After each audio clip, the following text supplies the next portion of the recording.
My name is Daniel. And I'm Morgan. And today we're going to learn how to regrow your groceries.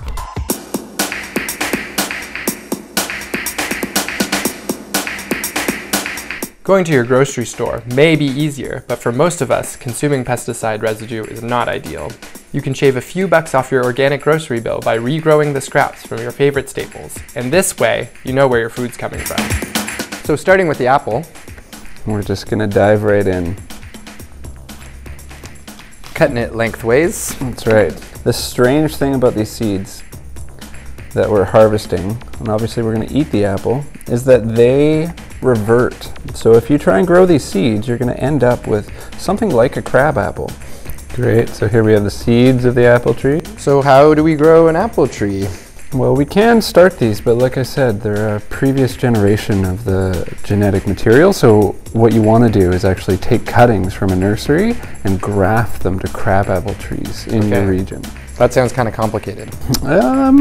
It's tricky, but it's fun experimentation. So for these, we'll need some soil. Okay, let me grab that. Fill a little container.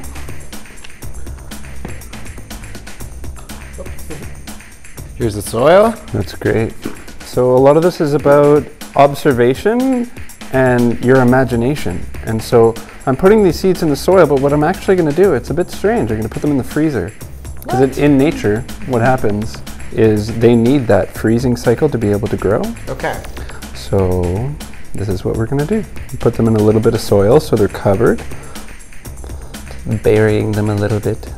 Now I heard that to know how to plant a seed, you just you plant it as deep as it is big. Is that right? For the most part, that's true. Okay. So this now goes in the freezer all winter to germinate. Great. And the best part about this is we still have the apple to eat. Next up is the tomato. First you got to cut the tomato open. And you'll know the seeds. We've seen the seeds before. The thing about the seeds is that they're covered in the tomato kind of juice. So the first step is that we have to get the seeds out. Nice and easy with your knife. All right, and to get it out of the goop, we can use a spoon. Just put into a glass of water, and then you can stir it up. Kind of looks like dentures. Morgan, can we use any tomato for this? You could, but you want to be using older heritage varieties because... What does that mean, heritage? I've heard the word. So just older variety of tomatoes that are better, they're more resistant to pests, they're often tastier, and the seeds are healthier. And next you can take the seeds out and you can use some paper towel or napkins and just put your seeds right on them. And then you can just cover it with a paper towel and leave that to dry in a cool, dark place. And then once they are dry, you can take the seeds out and put them in an envelope, and when it's ready for planting season, you got your tomatoes. Up next is the potato, and so most of this work is actually done in my cupboard because the water and starchy energy that's in the potato is pushing out those eyes that you've heard of. This is cool. This is a heritage variety, so you can see it's quite purple. And so we don't actually need every single eye. We can cut them into little cubes and plant those individually.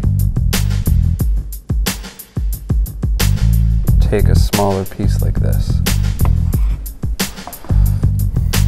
And then that looks like a little trophy.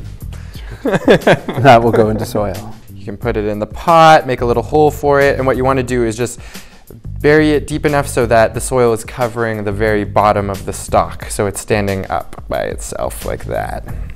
You're going to want to probably do this process in spring, and it'll take about 3 months, roughly 3 to 4 months for this to be fruiting and for you to get the actual potatoes out of it. So your potatoes will be ready in the fall? Yeah.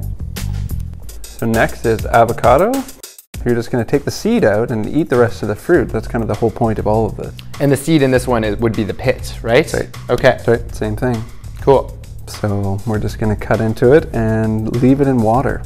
Okay. So we've got the pit or the seed. What's next? Now you need to suspend it in the right environment. Okay. So in this case, what that means is taking a couple of regular old toothpicks, sticking them through probably about, I don't know, a couple centimeters on both ends. And you're going to want to suspend it in water. Nice. So what that looks like, this seed has to always be wet. So you want it to be soaking about up to halfway, and if it drops down and isn't touching the seed anymore, this will die. This seed, I mean, it really depends on your indoor environment and how much moisture is in the air, but it should take somewhere between 3 weeks to a month to actually germinate. It'll split in half and you'll get a little sprout coming up. Right? In my house, it's going to take 3 weeks. Yeah, so what you do directly after that is you want to put it in soil. So we have an example here. How long did this take to grow? So that guy has been going for about 2 years, and you can tell that it's outgrown its pot, so it actually needs to be trimmed down to be healthy. You want to take this directly outside because in order to get fruit, it has to be pollinated. So it'll flower, and then you'll need a native pollinator to take this plant from the global south and actually give you fruit. Okay, and if everything works out, you'll get avocados in about 3 to 5 years. And now for the green onions. We got this nice bunch, and I'm gonna chop them up to, we're gonna use these later. So we got these, and at the bottoms look suspiciously like baby onions, and that's exactly what they are. So we can put these in soil and grow bigger onions out of them. Then we can grab some soil. Simply, you can put a few in one pot. I'm gonna dig a little hole with my finger, 2 holes, and then I'm gonna plant this about halfway down this pot. Enough room for the roots and enough room for the bulb that I want. Pat it around. You might want to add some water from the get-go to make sure they're happy in their new home. And you'll have some onions, probably if you plant these in the spring, by the end of July, you'll have some sizable onions. Now for the carrots. So usually with my carrots, I chop off the greens and eat the carrot. That's right. Well, somebody's already done that already, which is kind of interesting. So when these were sold, they were snapped off, and again, left in the larder or the cupboard, those starchy sugars have pushed out this green growth. It's still trying to be a vegetable. So what we're going to do is actually cut off the tops. So maybe, I don't know, give it ½ an inch, something like that. That's kind of good. And then a similar process. All that really matters is that soil that you're putting it into stays damp.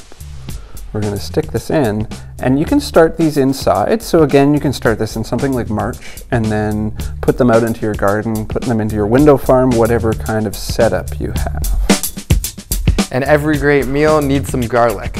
So we got our garlic that we got from the market. We're going to pull out some, take out a clove, and just strip it a little bit. And now, if you leave your garlic on your counter, you'll already notice that a bit of green likes to poke out. That's just the garlic beginning to grow. Garlic is really simple. What you need to do is in the fall, put it into the soil. I'm going to use this as a demonstration, but you can just plant this right outside if you have access to a garden. And you want to pay attention to what's up and what's down. If you don't, it's no big deal. The garlic will grow anyway, but we want to help it out as much as possible. You want to plant the garlic like a lot of other seeds. You want to plant it as deep as it is large. And garlic needs to freeze in order to grow, like the apples. If you plant this in the fall, you'll get garlic around the end of July as well. That's garlic season. So is it better to grow garlic indoors or outdoors?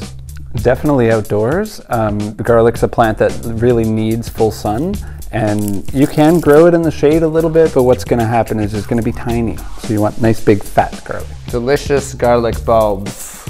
Yes. And that's how you grow from your groceries. Yeah, it's a few methods, and now we're going to eat. It's time for an omelet.